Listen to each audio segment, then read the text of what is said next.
Soberano Deus, estou aqui na sua presença apresentando o seu Filho. Amém, Jesus. Para ministrar a sua palavra, Senhor. Sim, Toma Jesus. ele em suas mãos, que as palavras que venham dele não seja dele. Seja guiado pelo Espírito Santo, Senhor. Toma ele em suas mãos, continua abençoando toda a sua família.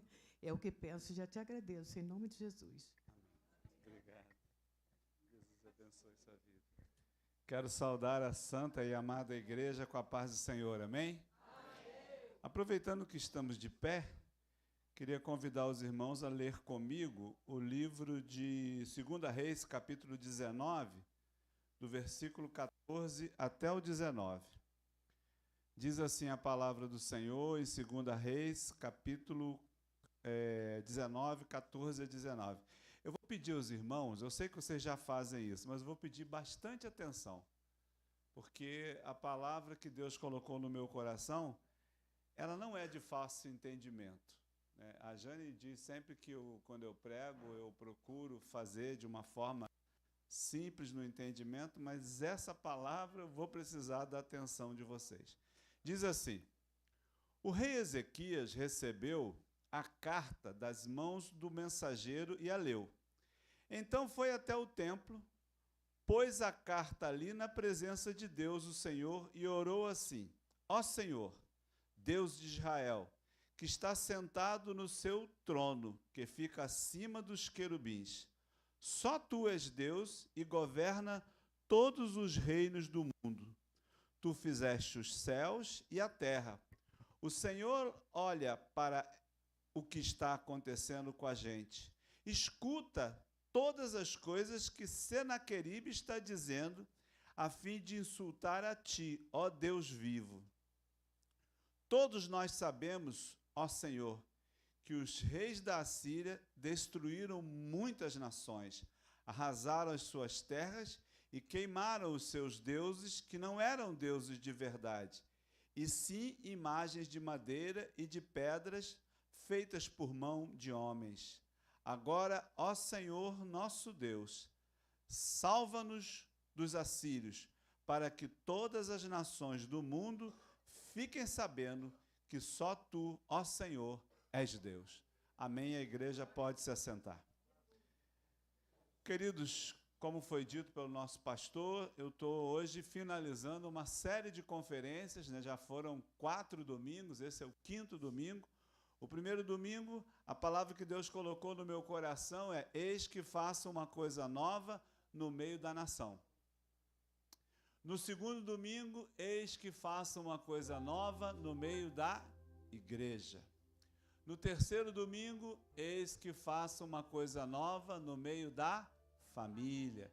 E no último domingo, eis que faço uma coisa nova no meio da sua vida.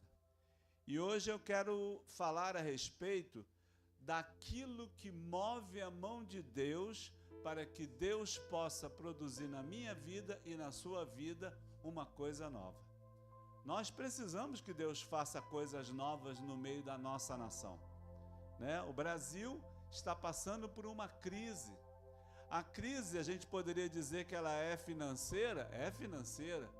A crise pode-se dizer que é uma crise de segurança? É de segurança. A crise pode-se dizer que é política, social. Tudo isso são aspectos de uma crise, mas ela tem uma origem, e ela, com certeza, na sua origem, é uma crise espiritual. Porque a Bíblia diz que feliz é a nação cujo Deus é o Senhor. Como o Senhor não tem sido Deus da nossa nação não tem experimentado a felicidade no sentido amplo dessa palavra. Nós precisamos que Deus faça uma coisa nova no meio da nossa nação. Nós precisamos que Deus faça uma coisa nova no meio da igreja. Eu não estou falando da igreja Monte Hermon apenas, eu estou falando da igreja como um todo. A igreja que habita no meio dessa nação.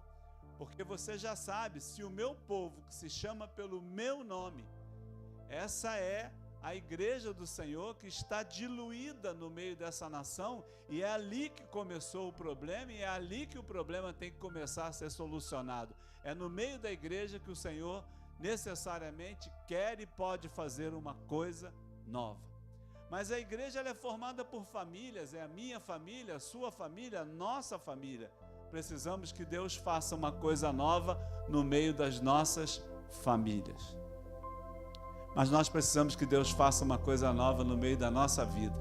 Irmão, se você for estudar a história da igreja, você vai ver que todo avivamento começou por uma pessoa desconhecida. Às vezes a gente pensa que Deus faz, produz, muda coisas usando gente que já tem projeção. Gente que hoje tem mídia, os famosos, né, os influencers da vida. Meu irmão, Deus quer usar é você. Deus quer usar a mim. Deus quer usar nós que somos pessoas que fazemos parte do povo. Mas não é qualquer povo, é o povo de Deus. É através de mim e através de você. Mas o que é que move Deus a ponto de Deus se permitir fazer uma coisa nova? E é isso que eu queria trazer hoje para vocês. Porque todos os exemplos que eu usei como pano de fundo, né?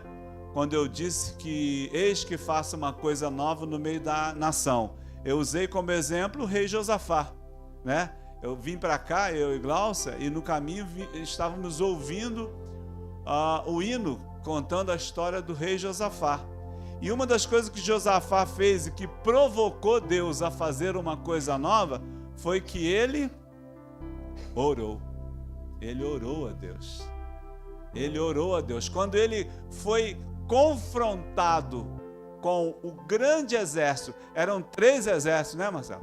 3 exércitos se levantaram contra ele, e ele, vendo sua incapacidade, ele vai orar a Deus. Depois, quando eu fui falar sobre igreja, eu falei sobre Pedro, que ele estava na prisão. E a igreja estava fazendo o quê enquanto ele estava na prisão? Orando. A igreja estava orando, Josafá estava orando, a igreja estava orando. Quando fui falar sobre Deus fazer alguma coisa no meio da família, usei o exemplo, né? Usei como tema a mulher que teve o azeite multiplicado.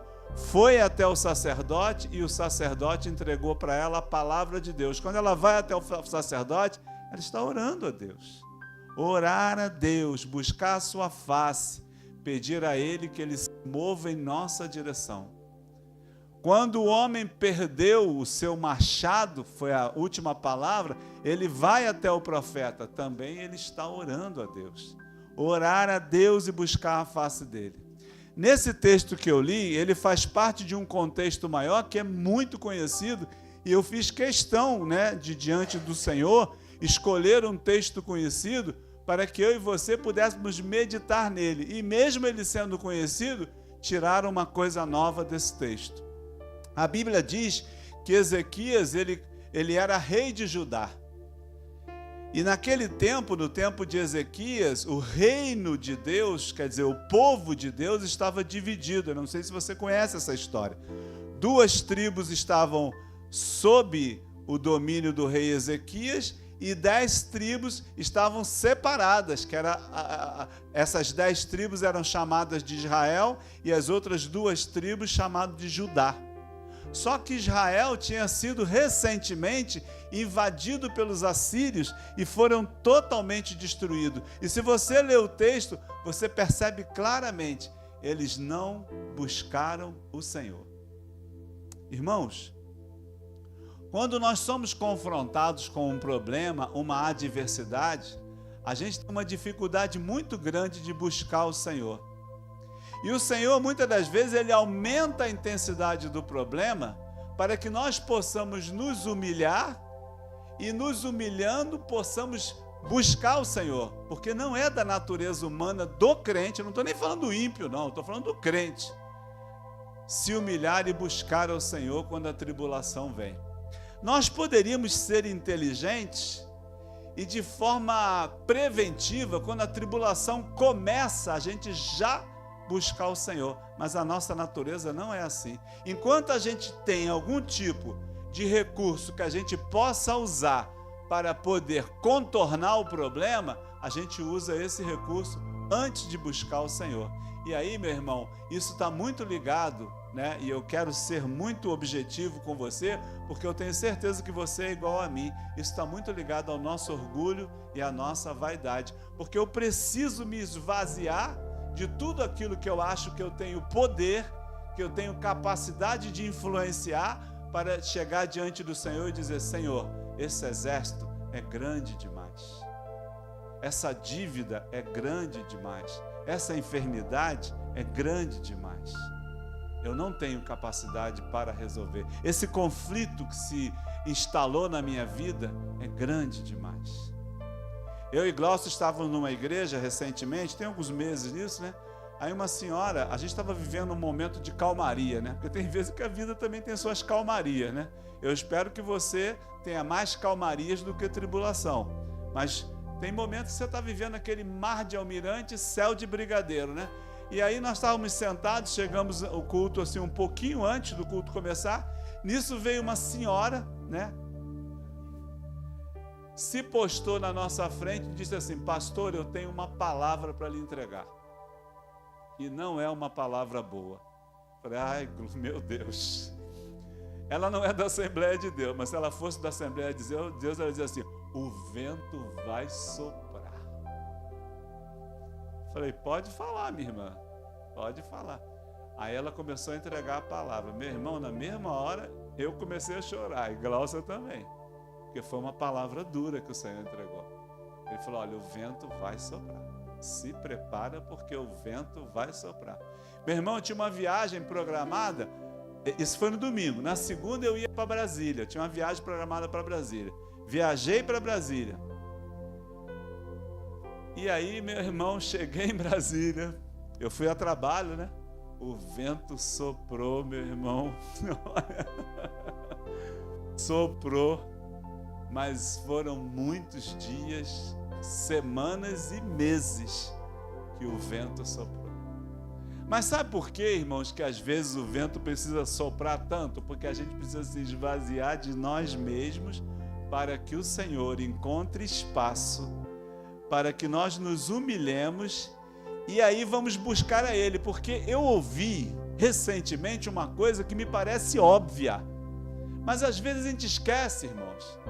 E eu fui confrontado com esse conhecimento óbvio por parte de um irmão que escreveu um livro sobre oração, e eu fui ouvir uma palestra dele. Ele disse assim: Deus não age enquanto o crente não ora.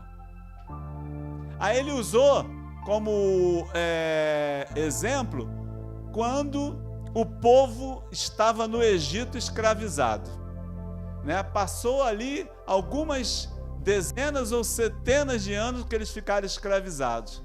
Mas chegou um momento que Deus chega e chama Moisés e diz assim: ouvi o clamor do meu povo. Quando Deus ouve o clamor, Ele diz: agora eu vou agir. Porque às vezes, irmão, a gente pensa que Deus é nosso empregado e que de forma automática Ele vai agir. Meu irmão, quando Ezequias faz essa oração, ele já começa dizendo assim, ó: o Senhor Deus, Deus de Israel, que está sentado no seu trono, que fica acima dos querubins, só tu és Deus e governa todos os reinos do mundo. Tu fizeste os céus e a terra. Meu irmão, o Deus que eu sirvo e o Deus que você serve é Deus de fogo, de autoridade e de poder. Qual é o seu problema? E qual é o tamanho do seu problema? Meu irmão, não importa qual é o seu problema, nem o tamanho do seu problema, importa o tamanho do teu Deus. Quando a gente olha para Golias, né, existe assim algumas suposições sobre o tamanho de Golias, mas alguns dizem que ele tinha alguma coisa em torno de 3 metros, 3,20 metros de altura. Era um homem alto. Eu tenho 1,87 m. Eu teria que olhar para ele para ver, né? Para poder olhar ele, o rosto dele. Ele era um homem alto, e a Bíblia diz que Davi, pelo contrário, era pequeno, era de baixa estatura. Já faz a diferença. Davi devia ter 1,70 m, no máximo, para homem 1,70 m, né? Não que os homens aqui são todos altão, fortão, né? Mas Davi era baixinho. Só Jesus. Só Jesus. Mas, meu irmão, se você olhar para Golias, você vai ficar intimidado. Agora, se você olhar para quem está entre você e Golias, aí você nem vai ver Golias. Porque ele é tremendo, meu irmão. A gente tem uma mania de fazer oração e a gente já começa na oração fazendo as nossas lamúrias. E quando você faz as suas lamúrias, que são justas, você está dando amplitude para o teu problema. Senhor, Golias está vindo na minha direção, meu Deus, ele tem 3,20 metros, ele tem um escudo, ele tem uma lança. Você está falando o tamanho do problema. Agora, se tu começar a glorificar o teu Deus e dizer, Senhor, Tu és o Senhor de todas as coisas. Não há poder maior na terra do que Tu. Tu és o soberano.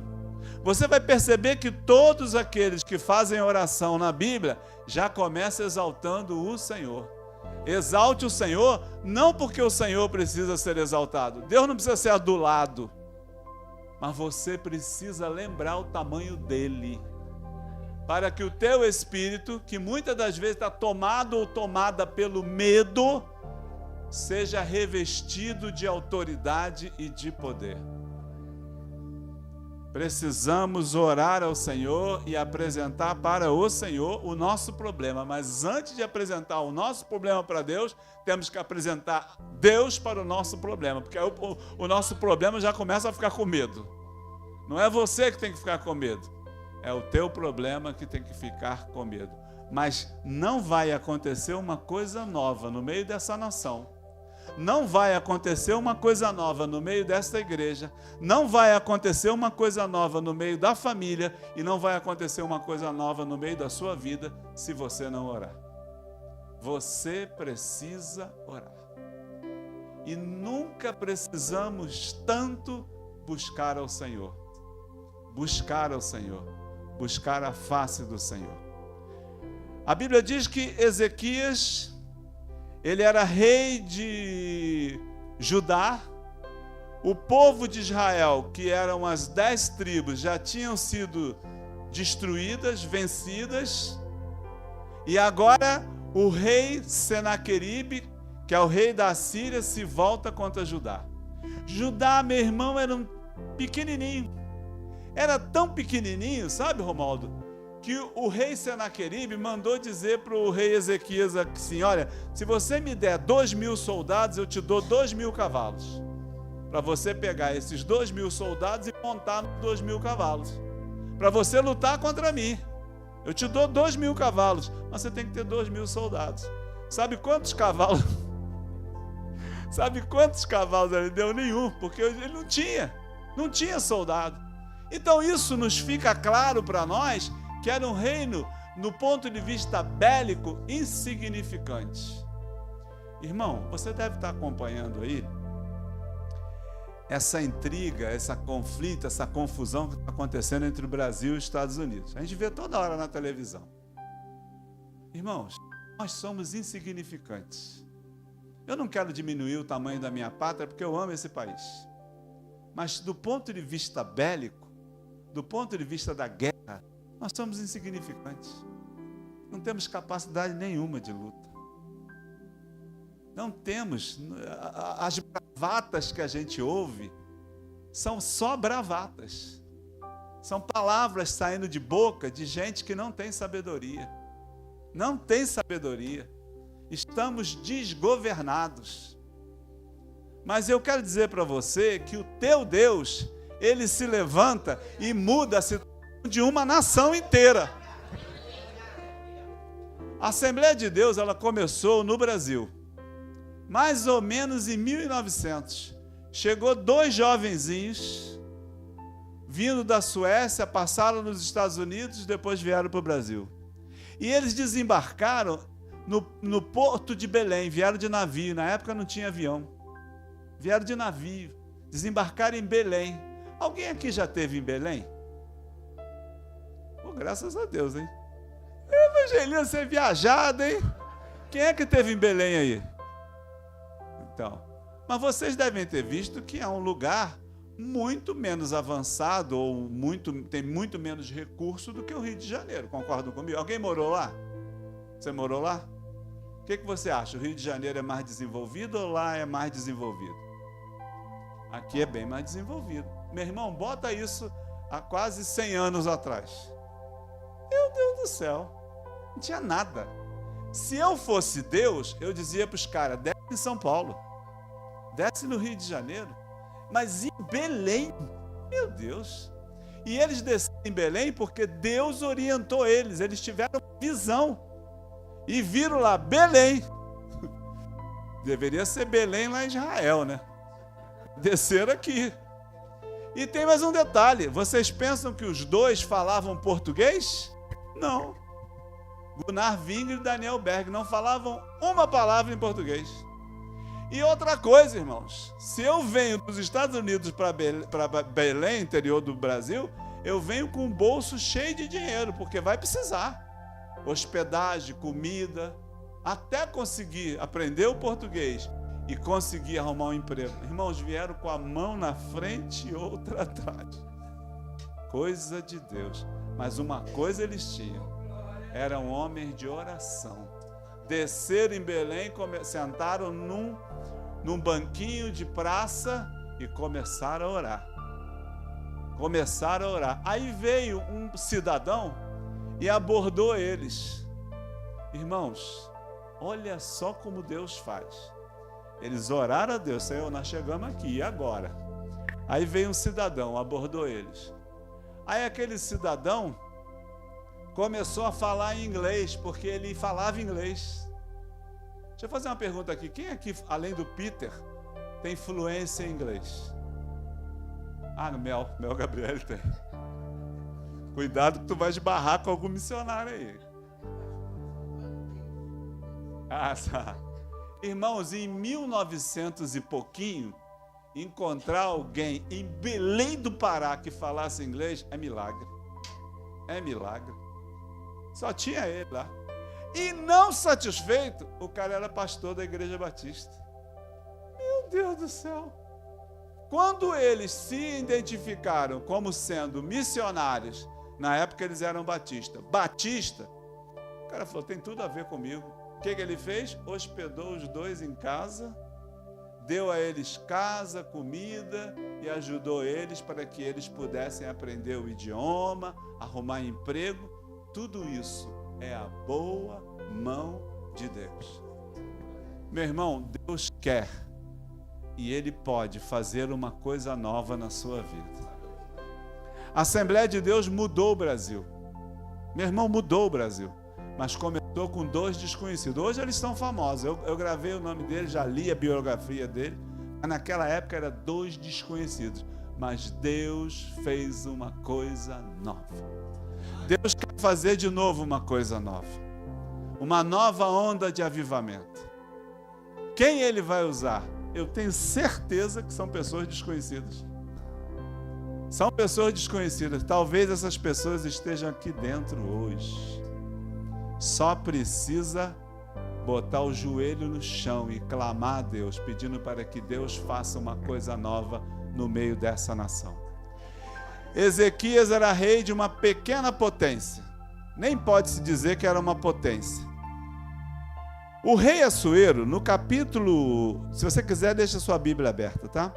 Capítulo 18, versículo 17, capítulo 18 de 2 Reis, versículo 17 diz assim: mas o rei da Síria mandou de Laquis um grande exército,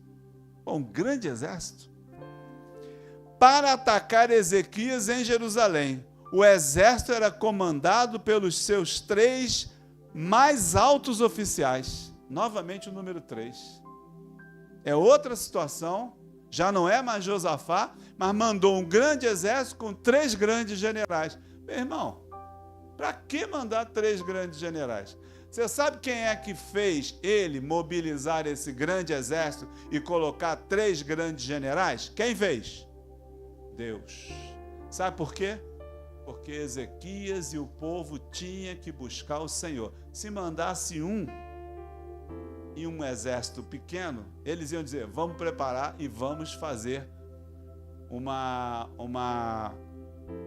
retaliação. Vamos resistir. Vamos resistir. Se mandasse 2 e mandasse um exército médio, vamos resistir. Porque enquanto você tem capacidade de resistir, você resiste, mas está errado. Isso não quer dizer, meu irmão, que você vai sentar em berço esplêndido e não fazer nada. Mas a primeira coisa que você tem que fazer é orar. Primeiro você ora. Mas a nossa natureza não é uma natureza de oração. Eu estou falando para você porque eu sou assim, irmãos. Foi necessário que Deus levantasse 3 grandes oficiais e um grande exército. Esses oficiais, irmãos, eles zombaram de Ezequias. Se você abrir a Bíblia, lá em 2 Reis 18, no 24, diz assim, olha só o que um desses oficiais falou, ó. Você não poderia vencer nem o oficial assírio menos graduado. Nem o menos graduado. Ele está dizendo o seguinte, eu não sei nem o que eu estou fazendo aqui. Porque chega a ser uma afronta.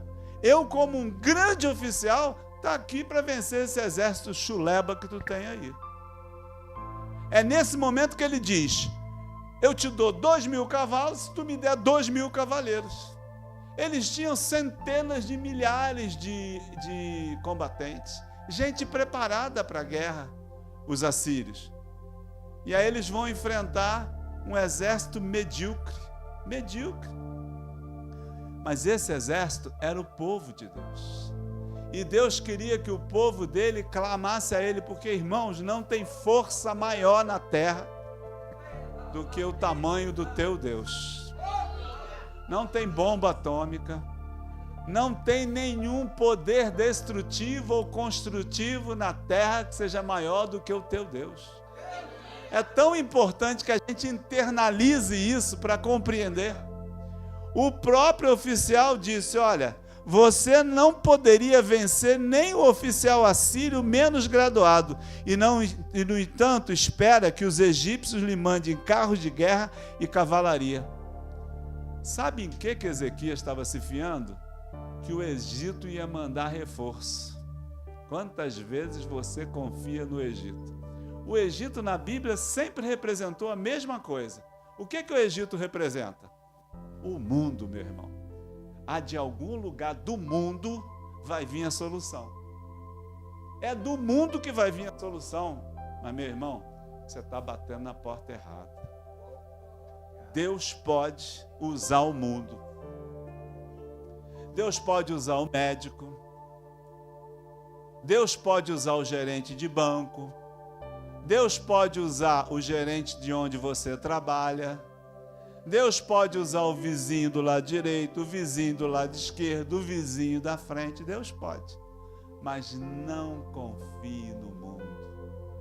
Maldito o homem que confia no homem e põe no braço forte a sua confiança e afasta o seu coração do Senhor. Quantas vezes, meu irmão, eu e você fazemos isso? Confiamos no Egito. Aí nós somos humilhados.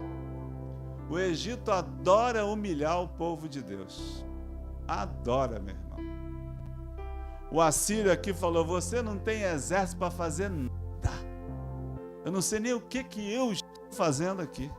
Sabe o que ele está fazendo? Humilhando Ezequias e humilhando o povo de Deus. Você já foi humilhado ou humilhado alguma vez? Sabe quem é que deixou você ser humilhado ou humilhada? Foi o teu Deus, porque é Ele quem eleva, mas é Ele também que abate. É Ele quem eleva e é Ele quem abate. Eu já fui abatido algumas vezes na minha vida, mas todas as vezes, quando eu estava me sentindo assim muito humilhado, o Senhor falou para mim, não se preocupe, sou eu que estou fazendo isso. Aí eu digo, pô Senhor, tu podia ter quebrado meu galho, não deixar eu passar por isso. Ele falou, mas é necessário, é remédio. todas as vezes que o crente é humilhado, é remédio. Quando eu era criança, tinha um negócio chamado chá de jurubeba. Não sei se vocês conhecem o troço. Tinha uma missionária na minha casa que adorava dar isso pra gente. É remédio. Chá de jurubeba. Toma 1 litro, 2 litros, 3 litros, 5 litros. Às vezes, meu irmão, a gente precisa de chá de jurubeba. Não é porque Deus quer nos fazer mal. Ele só quer que você se coloque no lugar que você realmente o é, para que você descanse e diga: Senhor, acabou minha força.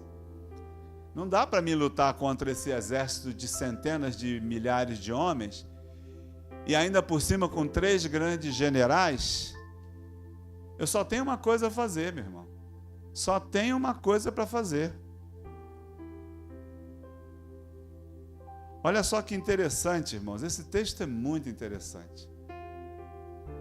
Vamos ler comigo agora, 2 Reis 18, 31 a 32. Mas presta atenção. Olha o que o oficial, se dirigindo à multidão de Judá, agora ele não está falando para Ezequias, nem para os oficiais de Ezequias, ele está falando para todo mundo. Ele chegou na porta, assim próximo do muro, e começou a gritar: não deem atenção a Ezequias. Ezequias era o rei. Ele estava dizendo assim: seja desobediente ao rei. O rei da Síria manda que vocês saiam da cidade e se entreguem. Vocês terão licença para comer uvas das suas próprias parreiras e figos das suas figueiras, e para beber água dos seus próprios poços, até que o rei os leve para morar num país parecido com a de vocês, onde há plantações de uva para fazer vinho e onde há trigo para fazer pão. É uma terra de oliveira, azeite e mel. Se fizerem o que ele está mandando, vocês não morrerão, mas viverão. Não deixe que Ezequias o engane, fazendo vocês pensarem que o Senhor vai salvá-los. Vocês lembram quando o Senhor Deus chamou Israel para sair do Egito? Ele disse assim: vou levar vocês para uma terra que mana leite e mel. Vou levar vocês para uma terra que mana leite e mel. E ele levou. Ele levou para uma terra que mana leite e mel. Agora chega um rei que se diz poderoso, porque ele era ele era o Donald Trump daquele tempo. Mandava e desmandava. Meu irmão, o Senhor permite que homens alcancem posição de liderança, mas é Ele quem eleva e é Ele quem abate. Na sua vida existem lideranças e talvez nem todas hajam para com você de forma justa, honesta, mas saiba que Deus está neste negócio. Não se preocupe, confia nele. E ele disse assim: olha, o rei da Síria, quem disse isso foi o general, o comandante assírio, está dizendo para vocês: sai de Jerusalém. Jerusalém era fortificada, tinha portas, portões, estava fechado. O exército assírio ficou em volta, não invadiu. Aí ele disse: sai, pode sair, porque ele vai dar para vocês uma outra terra igual a essa. Terra que mana leite e mel. Meu irmão, o mundo está querendo enganar você. Você já ouviu falar, ou você já disse no seu coração: sabe de uma coisa? Vou abandonar a igreja. Não dá mais para continuar sofrendo. Não dá mais para continuar lutando e não ver os resultados. Olha, meu irmão, minha irmã, não se deixe enganar. O mundo está doidinho para enganar você. Eu, pela misericórdia do Senhor, nasci na igreja, fui criado na igreja e nunca me desviei da igreja. Mas isso não é mérito meu, não. É misericórdia. Mas tem gente que já passou, né? Lá na igreja que eu e Glaucia somos membros, tem um irmão lá, eu vou falar o nome dele porque ele sempre está dando testemunho de forma pública. O nome dele é Romão. Ontem nós estávamos conversando com ele e ele disse: eu não nasci na igreja, mas um dia eu aceitei a Jesus. Eu era jovenzinho, mas aí continuei durante um tempo, mas me afastei e aí fui para o mundo. O mundo oferece para a gente, irmãos, uma proposta enganosa, mentirosa. Olha, eu vou te dar uma terra semelhante a essa. E ele se deixou engabelar por aquilo e se envolveu com o mundo. E aí se envolve nas farras, se envolve nas bebedices, nos jogos. Ele se tornou alcoólatra. Falou: pastor, eu comi o pão que o diabo amassou. Me tornei alcoólatra. E para sair, pastor, que luta que foi. Mas o Senhor teve misericórdia de mim e resgatou a minha vida. E hoje eu sou um homem crente e estou livre do álcool. Mas, meu irmão, primeiro ele precisa ir lá para poder ter a decepção? Não precisa disso. Não, deixa as portas de Jerusalém fechadas. Não deixa nada entrar, meu irmão. É na tua casa e na tua vida. Não deixa entrar. Ninguém é perfeito, mas naquilo que tu pode ser perfeito, ser perfeito. Fecha as portas. Fecha as portas para que o inimigo não entre, para que o exército assírio não entre, porque se ele entrar, ele arranca você de lá e vai levar você para um lugar muito pior. O inimigo, irmãos, ele adora um crente afastado do evangelho, porque é a oportunidade de humilhar e dizer para Deus: olha lá teu filho como é que está. Antes ele falava que te servia, mas como ele te serve? Olha como é que ele está. Talvez alguém aqui já tenha experimentado isso. A Bíblia diz que o povo recebeu uma proposta, mas a Bíblia diz também que o povo ficou quieto e não abriu os portões. Obediência. Obediência. E aí diz o seguinte, continuando essa história: Jerusalém está cercada, afrontada por um grande exército, não tem capacidade de reação, chegou no seu limite.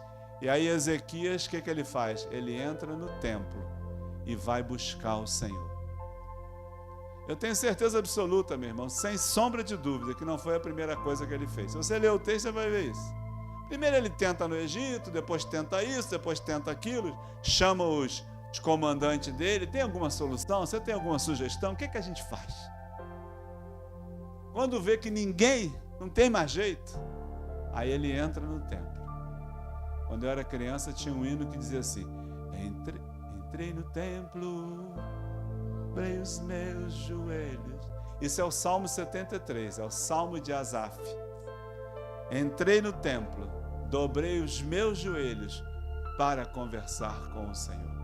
Você não precisa necessariamente estar dentro de uma igreja para buscar a face do Senhor, porque você é o templo. Tem outro hino que diz assim: não sabeis, sois o templo? Nós somos o templo do Senhor. E é momento de buscar o Senhor. Como que eu busco o Senhor, pastor? Meu irmão, nós temos vivido vidas sobrecarregadas e não temos tido tempo de buscar o Senhor. Estamos muito sobrecarregados. Mas o Senhor nos convida para mudar isso. Muda isso. Faz propósito com Deus. Eu e Glaucia temos vivido, Glaucia, Mel, Gabriele, a gente mora junto, né? Os meus filhos já não moram mais comigo, os outros, cada um mora na sua casa, mas a Mel que mora comigo, Glaucia, a gente faz muito isso. Vamos fazer propósito. Propósito de oração, propósito de jejum, propósito de ler a palavra e meditar na palavra. Propósito de tirar coisas da nossa vida que a gente sabe que não agrada o Senhor e propósito de começar a fazer coisas que agradam ao Senhor. Faz propósito. Propósito de oração. Porque o que vai fazer com que as coisas, eis que faço uma coisa nova, a coisa nova só vai acontecer quando você clamar a Deus e dizer: Senhor, eu preciso de uma coisa nova. Comece a clamar ao Senhor. Comece a se esvaziar do seu orgulho e da sua vaidade. O Egito não vai te trazer solução. O mundo não vai trazer solução. você precisa buscar o Senhor. Você precisa buscar o Senhor. Às vezes encontra alguém para nos ajudar. Bom seria se nós tivéssemos ajuda. Às vezes a gente encontra alguém, mas às vezes Deus está querendo trabalhar na sua vida sozinho e você que vai ter que ajudar alguém. A Bíblia diz que Ezequias entrou no templo. E é interessante, irmãos, que além de ficar no muro, né, esbravejando, gritando, afrontando, a Bíblia diz que o rei Senaqueribe mandou uma carta para Ezequias. Era muito comum naquela época, não tinha e-mail, não tinha zap, manda uma carta. E ele manda uma carta. E a carta dele é uma carta de palavras de derrota, de destruição. Eu vou acabar com tudo. Você não tem solução. Eu vou acabar com tudo. E aí Ezequias recebe aquela carta. Talvez você também tenha recebido algum tipo de correspondência. Você recebeu uma carta, ainda existe hoje, né? Carta de cobrança. Um boleto que você não consegue mais pagar, né? Talvez você tenha recebido uma carta de rescisão de contrato, uma carta de demissão, um e-mail, um zap. Tem gente terminando o casamento no zap. Mandei o zap, nosso casamento acabou, hein? Registra aí. Meu irmão, o negócio hoje está assim. Eu não sei. Eu sei que Ezequias recebeu uma carta. Ele leu a carta. E aquela carta foi a gota d'água. Porque aí ele olhou para a carta, ele olhou para a situação e disse: acabou, não tem mais jeito. Tudo que eu podia fazer, já fiz. Agora não tem jeito. A pergunta ali, será que o Deus de alguma nação conseguiu livrar a sua terra das mãos do rei da Síria? Meu irmão, os inimigos que se levantam contra a gente, eles são arrogantes. Eles são soberbos. Eles acham que sabem tudo. Mas, meu irmão, quem dá a última palavra na sua vida é o Senhor. Quem dá a última palavra na sua vida é o Senhor. Quem dá a última palavra na sua vida é o Senhor. O que ele está dizendo sobre isso? É muito importante sabermos o que Deus está dizendo sobre isso. A Bíblia diz que Ezequias entrou no templo e aí ele começou a exaltar o Senhor e falar sobre a soberania dele. E olha, Ezequias falar sobre a soberania de Deus não muda nada em relação a Deus, porque Deus não precisa ser adulado. Mas Ezequias precisava lembrar com quem que ele estava lidando naquele momento.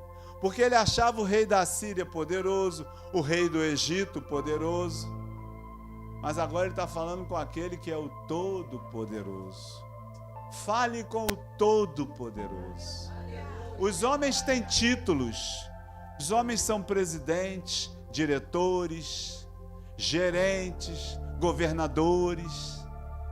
Mas nenhum é o Todo-Poderoso. O Todo-Poderoso. O Todo-Poderoso está pronto a ouvir a sua oração. Agora tem uma oração que não é respondida. A que não é feita. Você não fez a oração? Não. Então, meu irmão. Quantas vezes eu já ouvi pessoas, eu sou pastor, estou completando agora 24 anos de pastorado. Às vezes uma pessoa vem para mim e fala assim: pastor, fiz isso, não está dando certo. Mudei de casa, mudei de emprego, mudei de esposo, mudei de esposa. Aí eu pergunto a pergunta básica: você orou ao Senhor antes de fazer isso? Ih, pastor, agora até estou orando.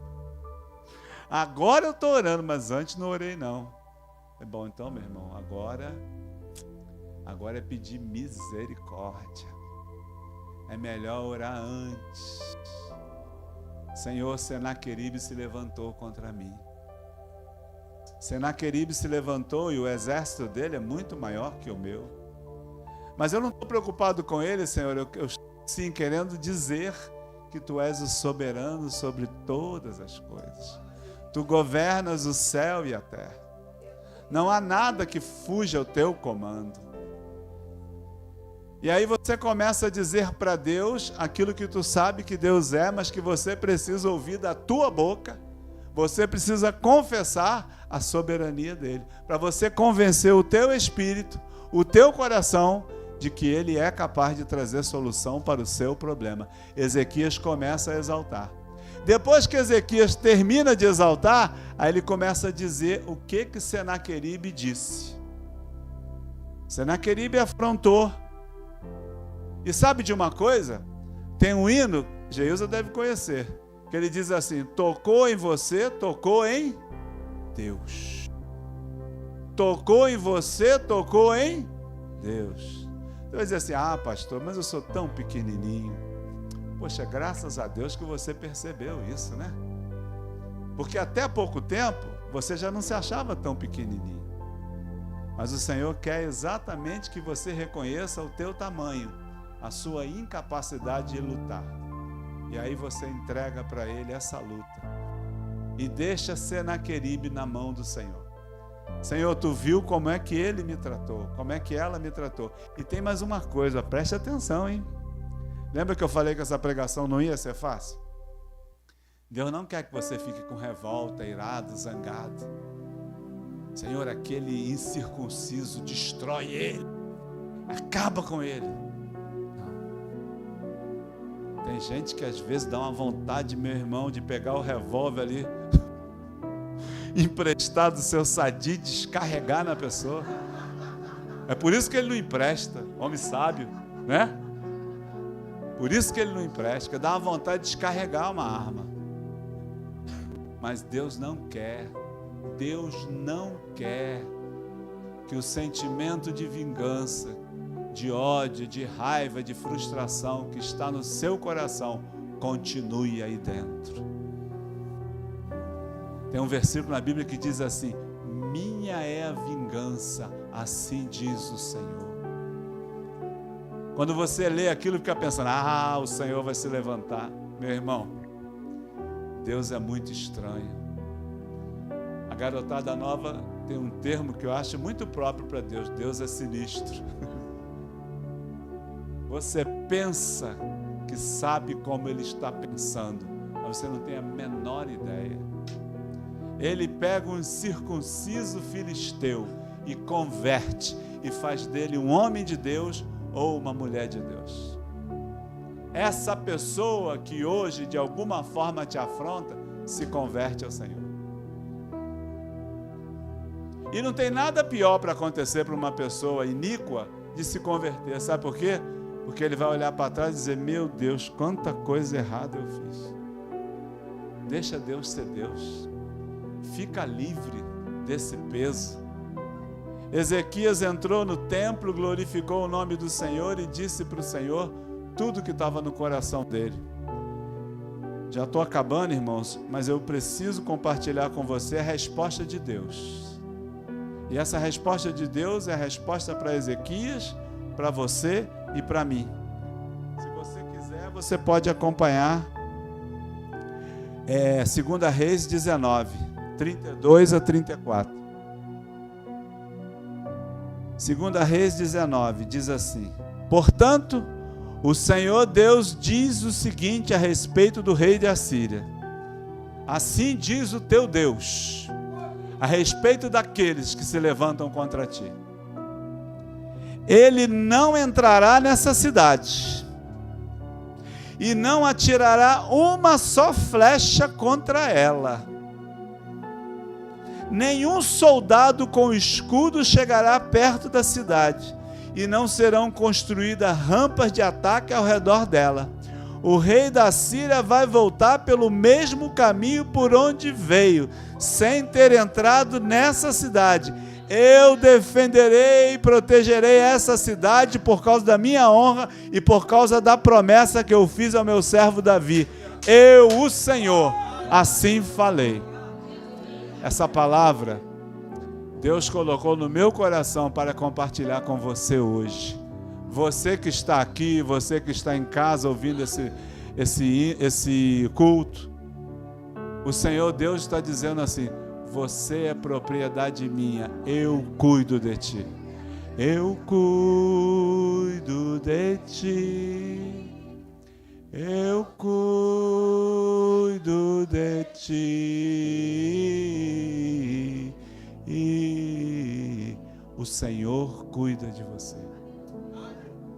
Você não precisa se preocupar. A única coisa que você precisa fazer é orar. O problema é pequenininho, ore pouco, mas ore. O problema é um pouco maior, ore um pouco mais, mas ore. Agora, se o problema for grande, ore muito. Faça que nem Daniel, ore 3 vezes ao dia. Nos países islâmicos, eu já tive em países islâmicos, eles cultuam orar ao Deus que eles velam, né? Alá. E onde eles estiverem, eles jogam um tapetinho no chão e se ajoelham e põem o rosto no pó. E você? Você às vezes fica tão milindrado que nem o joelho no chão coloca. Meu irmão, eu não estou de forma nenhuma querendo provocar você, dizer, você não faz. Meu irmão, eu e você somos exatamente assim. Nada como uma boa tribulação. Eu acho que eu já falei aqui, né? Uma boa tribulação faz 2 coisas na vida do crente. Faz perder peso e faz buscar o Senhor. Quem quer perder peso, diga amém. Boa tribulação. Pede ao Senhor. Senhor, manda uma tribulação. Uma boa tribulação.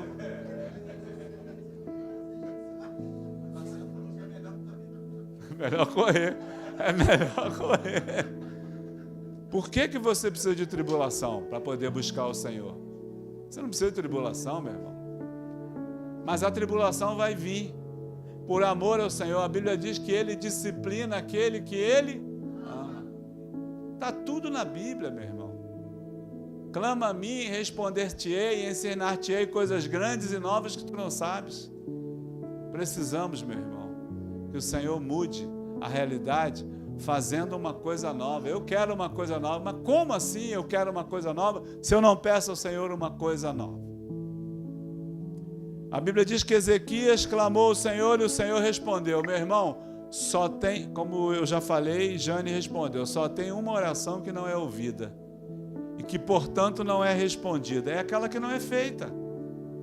Se você não faz oração, meu irmão, Deus não ouve. Se Ele não ouve, Ele não responde. Mas se você fizer, Ele ouve e Ele responde. Não tem oração que não é respondida, meu irmão. Mas pastor, é do meu jeito? Não, é do jeito dele. Mas o jeito dele é o melhor jeito. Lembra que eu falei para vocês que eu estou encerrando hoje aqui a série de preleções sobre uma coisa nova? Vamos fazer aqui um breve questionário. O que Deus fez no primeiro caso que eu usei como referência bíblica quando eu falei sobre as nações? Quem lembra? Só para você lembrar, que você está esquecido, né? Deus falou para Josafá colocar os músicos na frente. Lembra? Marcha o exército, mas os levitas vão na frente. É coisa nova. Nunca vi isso na minha vida. Quando Deus diz que vai fazer uma coisa nova na vida de Pedro, porque falando para a igreja, a Bíblia diz que o anjo vai lá no cárcere, acorda Pedro, ilumina o ambiente, as portas vão sendo abertas e Pedro chega no meio da igreja. Uma coisa nova, nunca tinha visto aquilo. Pedro ficou estupefado, ele só foi entender que era Deus quando ele estava lá fora. A mulher que estava endividada e chegou para Eliseu para ver se Eliseu tinha um dinheiro para emprestar, Eliseu falou, o que você tem em casa? Ela falou assim, eu tenho uma botija pequena com um pouquinho de azeite, mas não dá para pagar nada. Ela já entendeu a intenção dele, né? Vende o teu azeite.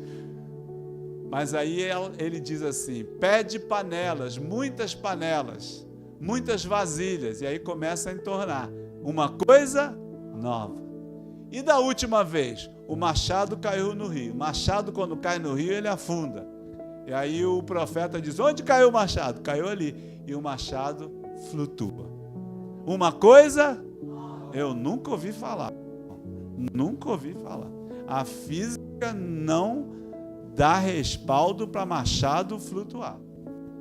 E nesse texto aqui, o que tem de novo? Eu vou te explicar. A Bíblia diz que Jerusalém está cercada por centenas de milhares de soldados. Muito maior o contingente. A Bíblia diz que maior é o que está no mundo do que aquele que está... não. Eu quero ver se você está prestando atenção.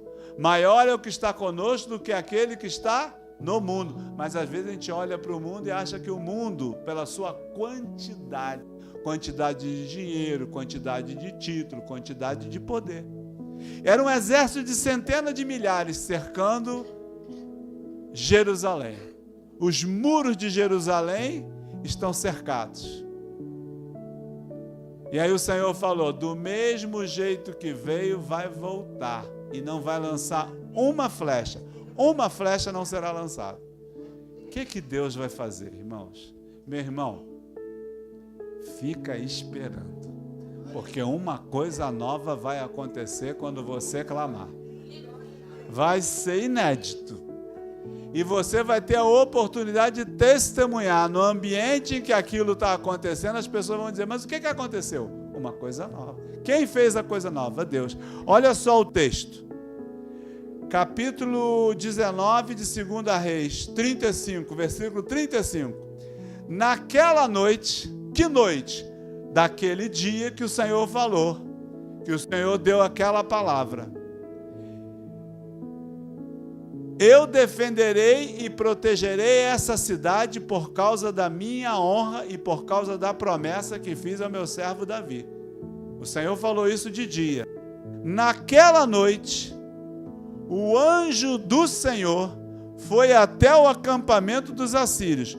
Quantos anjos? Um anjo. Foi o anjo. Não foi os anjos. Um anjo só. O anjo do Senhor foi até o acampamento dos assírios e matou 185 mil soldados. Meu irmão, lembra que ele falou para Ezequias: Ezequias, me dá 2.000 soldados que eu te dou 2.000 cavalos? E Ezequias não tinha. Ele tinha 185 mil. E ainda tem mais, olha o texto. De manhã, os que sobraram, eu não sei quantos sobraram, meu irmão. Eu não sei se tinha mais 185 mil sobrando, eu não sei. Mas diz que de manhã, os que sobraram viram os corpos dos mortos. O anjo do Senhor foi lá, meu irmão, e matou todos aqueles 185 mil. Eu não sei o que vai acontecer com os teus inimigos. Não fique esperando que Deus vai matar eles, não, tá? Alguém tem que contar a história, né? Voltou aquele time. Tem um termo que usa aí no mundo: voltou com o rabinho entre as pernas.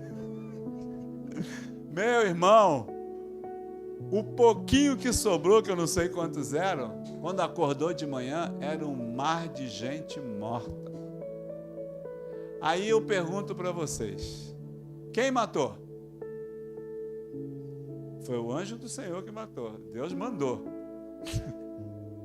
Nesse caso aqui, Deus mandou matar. Mas não foi Deus que matou, foi o anjo. Ele é o mandante. Agora eu pergunto: morreram de quê? Quem se arrisca? De que eles morreram? Meu irmão, pode ter sido uma parada cardíaca coletiva. Não pode? Por exemplo, vamos dar um exemplo aqui. A Bíblia diz lá no Egito, a 10ª praga foi a morte dos primogênitos.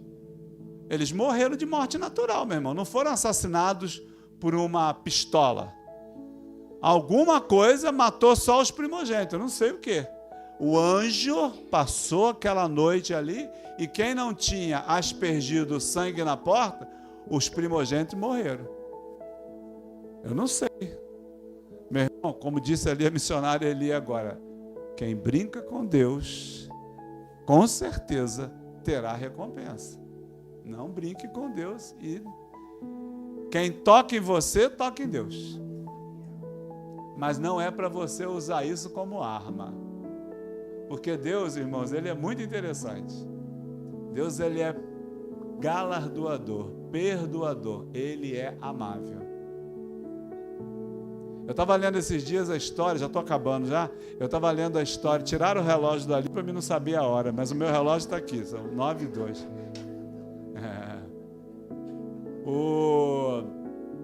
Eu estava lendo a história de Elias, né? Elias foi contemporâneo do rei Acabe, que foi um dos piores reis, caramba, 9:05, Jesus. O rei Acabe, um dos piores reis de Israel. E Elias, muito tempo gastou energia tentando, né? Falando com Acabe para ele se consertar, e ele afrontando Elias, né? Eles viraram inimigos. Elias ficou zangado. Elias era muito temperamental, né? E ele ficou zangado. Ah, vá para o inferno. É esse nível, meu irmão. Vai para o inferno. Só que teve um momento que Acabe recebeu uma profecia de outro profeta. E aí ele ficou abalado. Ele era um rei, meu irmão, muito iníquo, mas muito iníquo. Mas aí ele ficou abalado. Sabe o que ele fez? Ele vestiu o saco e jogou cinza na cabeça e se humilhou. Aí Deus falou para ele assim: vai lá falar com Acabe. Aí Elias foi. Deus mandou, né? Não tem jeito, vou lá. Chegou lá, ele viu Acabe vestido de saco e com cinza na cabeça. Ele ignorou. Ele queria que Deus matasse Acabe. Aí o Senhor falou para ele: você não viu que Acabe se humilhou? Sabe, irmãos, até Acabe se humilhar, Deus tem misericórdia. Deus tem misericórdia de você. Deus tem misericórdia de mim. Ele tem misericórdia dos seus inimigos. Então não pense que Ele vai matar, destruir, mas alguma coisa Ele vai fazer. Agora, pode ter certeza de uma coisa: você não continuará sendo humilhado, porque Ele vai te exaltar. É no tempo dEle, é no momento dEle, mas Ele vai te humilhar. Quando Ele te exaltar, não é para você ser grande, é para que Ele seja grande. Para você dizer para aqueles que estão ao seu lado: olha o que Deus tem feito na minha vida e Ele também pode fazer na sua vida. Arrependa-se hoje, entregue a sua vida para Jesus, porque Ele também quer fazer na sua vida uma coisa nova. Vamos ficar de pé e vamos orar ao Senhor. Tem que terminar, senão... Querido Deus, para nós é muito difícil, Pai, fazer o que realmente tem que ser feito. Apesar de sermos crentes, alguns aqui como eu, tantos anos na Tua igreja, mas quando somos confrontados, Senhor, com os Teus ensinamentos, tão difícil, Pai, tão difícil. Nossa natureza é tão refratária, Senhor, aos Teus ensinamentos. Perdoa-nos. Mas, Pai, Tu és o glorioso Senhor de todas as coisas. Nada foge ao Teu comando. O mesmo Deus que agia no tempo de Ezequias, ainda hoje continua sendo Deus. Senhor, nos perdoa, porque a gente bate em tantas portas antes de bater na porta que tem resposta. Senhor, tenha misericórdia de nós, perdoa-nos. Senhor, aquele irmãozinho que entrou aqui com o coração aflito, nesse momento eu te peço, Senhor, que Tu, Senhor, refrigere essa alma. Aquela irmãzinha que entrou aqui com o coração aflito, trouxe uma luta, uma tribulação, uma angústia, ó Deus, refrigere essa alma. Faze com que eu e eles, Senhor, hoje façamos propósito de buscar a Tua face, para que Tu se revele, porque Tu estás, Senhor, com muita vontade de se revelar para nós, para que nos tornemos crentes, Senhor, melhores, maduros, Senhor, e não levados por vento para um lado, para o outro, Senhor. Tenha misericórdia de nós, Senhor. Da mesma forma como Tu fez ali em Jerusalém, faze também na nossa vida, mas faz do teu jeito, Pai, do teu jeito, porque do teu jeito é melhor. Faz hoje no meio da nossa nação uma coisa nova. Faz hoje no meio da igreja uma coisa nova. Faz no meio da nossa família uma coisa nova. Faz na nossa vida, Deus, uma coisa nova, em nome de Jesus. Amém e amém. Deus abençoe a sua vida, em nome de Jesus.